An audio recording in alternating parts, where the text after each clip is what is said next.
वफाकी हुकूमत ने जो बजट पेश किया है, कैसे देखते हैं आपको, मुतमईन है इस बजट से आप? जी, मेरा ख्याल है मुतमईन तो जिन्होंने पेश किया खुद हुकूमत की तरफ से भी कोई ऐसी इंडिकेशन नहीं है कि वो मुतमईन है, क्योंकि जो हालात और जो जिस तनाजुर में पेश किया गया है उसमें इसके अलावा शायद उनके पास कोई ऑप्शन नजर नहीं आ रहा था। अदरवाइज मुतमईन तो इसलिए भी नहीं हुआ जा सकता कि इसके बाद जो स्टेप लिए गए हैं वो यकीनी तौर पर वो सब इन्फ्लेशनरी है, वो महंगाई उनसे यकीनी तौर पर होनी है। इसलिए कि ये जो टैक्सेस का जो सिस्टम अडॉप्ट किया गया है उसमें सुनते ही आ रहे थे हुकूमत की तरफ से भी, और इवन इस दफा पहली मरतबा IMF ने भी ये कह दिया था कि आप डायरेक्ट टैक्सेस की तरफ फोकस करें, क्योंकि इनडायरेक्ट टैक्सेस यानी GST या एक्साइज वगैरह जब आप बढ़ाते हैं या ड्यूटीज बढ़ाते हैं तो वो कमोडिटीज के प्राइस में शामिल हो जाते हैं, जिससे महंगाई बढ़ती है। और खुद IMF के अल्फाज में कि महंगाई की वजह से आने वाले दौर में पॉलिटिकल इंस्टेबिलिटी का खतरा है पाकिस्तान में। तो ये जब इंडिकेशन दी गई थी तो मैं ये समझ रहा था, और दूसरे लोग मेरी तरह ये समझ रहे होंगे, कि शायद इस मरतबा बजट जो है वो रिवायती नहीं होगा। एक जो शख्सियत जो बजट पेश कर रही है वो भी नॉन पॉलिटिकल शख्सियत है, तो उससे हटकर कुछ स्टेप लिए जाएंगे और डायरेक्ट टैक्सेस पर आया जाएगा। खुद हुकूमत की तरफ से ये बयान भी आते रहे कि वो किन चीज़ों पे हिट करेंगे। लेकिन कल इस लिहाज से एक सरप्राइज था, बड़ा सरप्राइज था कि एक तो टैक्स जो है उसमें कोई 38% का टैक्स रेवेन्यू में इजाफा कर दिया गया। ये एक मेरे लिए बड़ी अहम बात है जो मैं अक्सर प्रोग्रामों में करता हूँ कि जो नेशनल बजट होता है वो इस तरह से नहीं देखा जा सकता जो घर का या कंपनी का बजट है कि ये हमारे इस साल खर्चे होंगे, खर्चों को पूरा करने के लिए यहाँ से हमें आमदनी बढ़ानी है, इन चीज़ों पर टैक्स लगाना है, और अगर आमदनी नहीं बढ़ेगी फिर भी डिफिसिट रहेगा तो फिर कहाँ से हमें लोन लेना है। ये डॉक्यूमेंट बजट का समझा जाता है कि बजट सिर्फ ये चीज़ होता है कितनी आमदनी है, कितने खर्चे हैं, कहाँ से कर्ज लेके पूरा कर रहा है। इनफैक्ट जो नेशनल बजट होता है वो पूरी मुल्क की फिस्कल पॉलिसी या इकोनॉमिक पॉलिसी का इंडिकेशन होता है।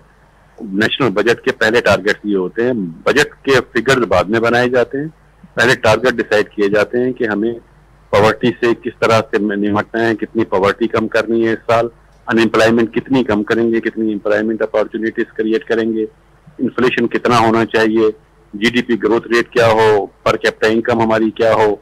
ये टारगेट फिस्कल पॉलिसी में डिसाइड किए जाते हैं। इन बजट इन टारगेट्स को फॉलो करता है। अब इन टारगेट्स के बजाय हमारा जो पूरा फोकस हो गया है वो ये हो गया है, कुछ विस्तार, मैं किसी पार्टी की बात नहीं कर रहा, 3-4 हुकूमतें जो आती रही हैं 8-10 साल में, सबका यही तरीका कार रहा है कि कहाँ से कितने खर्चे होंगे, खर्चों में कहाँ कट किया जा सकता है, बगैर सोचे समझे कि उसके कॉन्सिक्वेंसेस कहाँ तक हो सकते हैं, कितने शदीद कॉन्सिक्वेंसेस हो सकते हैं, कहाँ खर्चों को कट किया जा सकता है, और फिर उन खर्चों को पूरा करने के लिए किस किस पे टैक्स लगाया जा सकता है, और कहाँ से लोन लिया जा सकता है डेफिसिट के लिए। ये बजट, नेशनल बजट ये नहीं होता, ये तो उसके आखिरी स्टेप होता है, उससे पहले इकोनॉमिक टारगेट डिसाइड होते हैं। अब ठीक है, मैं सर राशिद सिद्दीकी साहब भी हमें स्टूडियो में ज्वाइन कर रहे हैं, उनसे भी हम गुफ्तगू करेंगे, आप हमारे साथ लाइन पे ही रहिएगा। राशिद साहब, अफीफ सिद्दीकी साहब, आप बताइएगा कि ये जो बजट वफाकी हुकूमत ने दिया है, तो क्या जो कारोबारी तबका है वो मुतमईन है इस बजट से? देखिए, कारोबारी तबका ज़्यादा मुतमईन नहीं है इसमें बहुत सारे पॉजिटिव्स हैं पाकिस्तान के लिए, पाकिस्तान की ग्रोथ के लिए, लेकिन जो सबसे ज़्यादा जो कारोबारी तबके को चीज़ परेशान करती है ना, वो ये है कि हम इंडस्ट्रियलिस्ट ही सिर्फ टैक्स क्यों दें। जो ज़राई इनकम वाले हैं, जो एग्रीकल्चरल इनकम के ऊपर उनकी बिलियंस ऑफ रुपीस की इनकम है, उनको क्यों नहीं टैक्स पड़ता, इनकम टैक्स। हम ये नहीं बोलते कि आप उसके ऊपर सेल्स टैक्स लगाएं, लेकिन अगर मैं अपना एग्रीकल्चर से इतने पैसे कमा रहा हूँ तो मैं क्यों ना टैक्स दूं। मैं भी उसी पाकिस्तान में रहता हूँ जिसमें वो रहते हैं, तो सिर्फ इंडस्ट्रियलिस्ट को ही क्यों टैक्स किया जाता है। तो हमें ये चीज़ समझनी पड़ेगी कि सबको इक्वली टैक्स करना चाहिए, फाइलर नॉन फाइलर के। जब तक हम ऑप्शन में फंसे रहेंगे, हम यही होता रहेगा कि उसने टैक्स ज़्यादा दिया, इसने टैक्स दिया ही नहीं। ये होना ही नहीं चाहिए। अगर आपकी इनकम है, अगर आप टैक्स दे सकते हैं तो आपको टैक्स देना चाहिए। बगैर टैक्स दिए मुल्क चल ही नहीं सकता।